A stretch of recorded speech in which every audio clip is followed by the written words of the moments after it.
Joining us now is Richie Furay. He is a former member of the 60s bands Buffalo Springfield and Poco and others. And so that song, For What It's Worth, why don't you tell us a little bit about, now Stephen wrote that, right?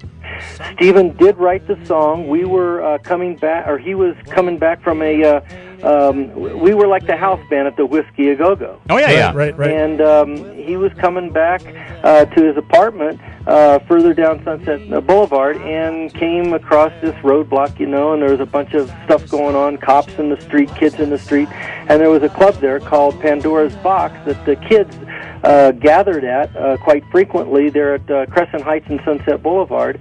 And he just penned that song right there. There's something happening here. What it is isn't exactly clear. And he just described the scene that he saw. It's interesting that the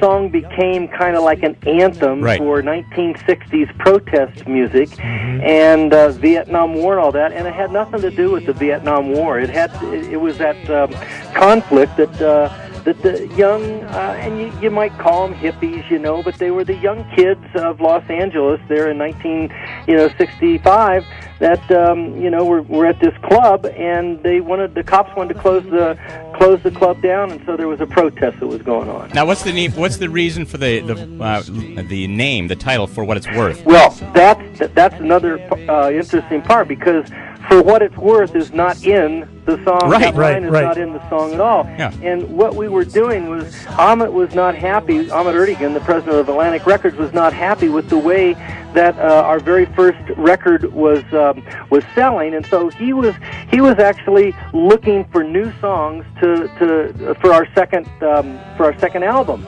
And when everything else, when we'd all played all of our songs for Ahmet and we were all getting ready to leave, Stephen said, "Oh, I got one more For What It's Worth." Okay. And that's where the title came from. And that's when that hit.